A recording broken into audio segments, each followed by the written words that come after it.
Hoy voy a presentarles cómo disminuir un circuito para poder sacar la ley de Ohm, ya sea el voltaje, corriente o las mismas resistencias.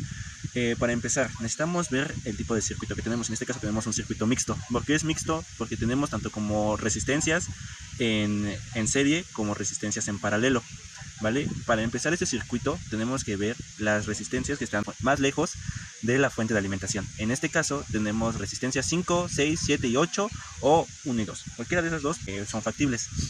Para empezar, tenemos que primero encerrando aquellas resistencias que se pueden disminuir, que serían estas. Estas son las resistencias que se pueden hacer en una sola. Para hacerlas en una sola tenemos que ocupar la fórmula general. ¿Cuál es la fórmula general? La fórmula general para las resistencias en paralelo es 1 sobre 1 sobre resistencia 1 más 1 sobre resistencia 2 más 1 sobre resistencia 3 y así consecutivamente, como pueden ver aquí en esta parte de aquí. Una vez terminada la operación, aquí la pueden ver, RA es igual 1 sobre R5 más 1 sobre R6 más 1 sobre R7 más 1 sobre R8 y así, ¿no? En este caso nada más tenemos estos porque esas eran las resistencias que teníamos en paralelo y terminan dando como resultado a RA. Ahora RA se vuelve como una sola resistencia, la cual ahora está en serie con R3 y R4. Pero todavía no podemos hacer la ley de Ohm. ¿Esto por qué? Porque aún tenemos R1 y R2, los cuales nos están estorbando, ya que ellos están en paralelo. Entonces hay que hacer lo mismo, pero en este caso para R1 y R2, y aquí los llamaremos como RB. Y así queda. RB es igual a 1 sobre 1 sobre R1 más sobre 1 sobre R2. Y se convierte en una sola resistencia llamada como RB. Ahora sí tenemos puras resistencias en serie. Para calcular la resistencia total, en este caso necesitamos hacer la fórmula general para las resistencias en serie.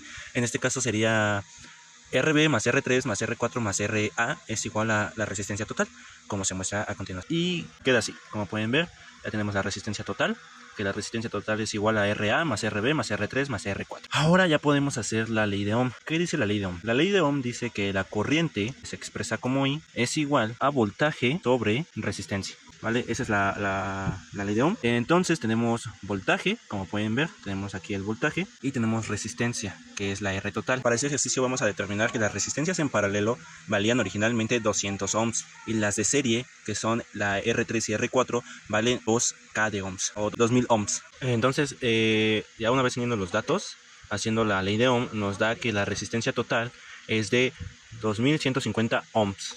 ¿Vale? O 2K ohms. Entonces hay que sacar la corriente total, que es en este caso de 4.18 60 por 10 a la menos 3, que sería en este caso de 4 miliamperes, de 4 miliamperes. Entonces ya tenemos la corriente de R total, ¿ok? Al igual, esto se nos bueno, hay algo que nos dice la ley de Ohm, que en este caso dice que todo circuito en serie, su corriente va a ser la misma. En este caso, ¿qué significa? Tanto como RA, como RB, como R3 y R4 van a tener la misma corriente. ¿Cuál es la corriente? De 4 miliamperes. Lo único que va a cambiar es el voltaje. Para sacar el voltaje tenemos que hacer una sustitución en la fórmula en la ley de Ohm. Si queremos saber el voltaje, sería voltaje es igual a corriente por resistencia. Hay que hacer este cálculo en cada una de las resistencias en serie y ahorita les digo su valor. Haciendo una vez el despeje para el voltaje, obtenemos que el voltaje de RA es de 0.093 volts. Para el voltaje de RB es de 0.4186 volts. Para el voltaje de R3 es de 4.186046 volts. Y para el voltaje de R4 es lo mismo, ya que ambas resistencias tienen la misma cantidad de ohmios, que sería de 4.1860 volts. Entonces ya tenemos tanto como el voltaje como la corriente para los circuitos en serie. ¿Qué es lo que nos falta? Nos faltan los circuitos paralelos. ¿Cuáles son? Si recuerdan, los circuitos paralelos son RB y RA. La fórmula de la ley de Ohms nos dice que para los circuitos en paralelo el voltaje va a ser el mismo. ¿Esto qué quiere decir? RA vale 0.293 volts, como pueden ver. RA vale 0.293 volts. Pero RA no solamente es una resistencia, sino que son varias resistencias. Es R5, R6, R7 y R8. Pues todas esas resistencias van a tener el mismo voltaje, que sería 0.2093 volts. Lo único que cambia es la corriente.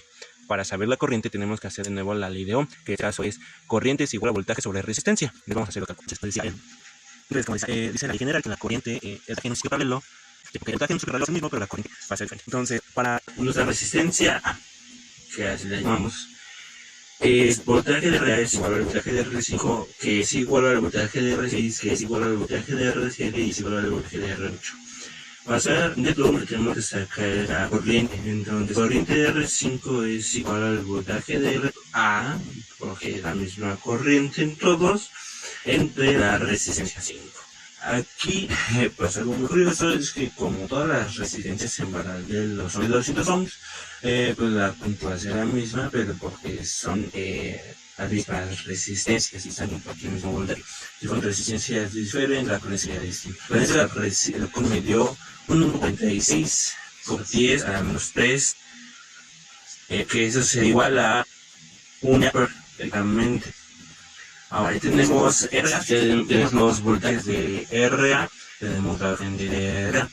¿Cuál es lo que nos falta? Pues nos falta sacar las corrientes de RB, o las resistencias que conforman RB. Lo mismo como es paralelo, RB es lo mismo que el voltaje de R1 que el voltaje de R2. Entonces hay que sacar sus corrientes y corriente R1 es igual al voltaje RB en R1, que eso es 0. Todo esto es igual a 2.73 por 10 a la menos 3, o sea 2.9 miliamperes. Sale una esa cosa curiosa de que como son ambas resistencias del 200 ohms, pues han compartido el centro de corriente, pero claro, para esto. Y así es como puedes sacar la ley de Ohm en un circuito mixto.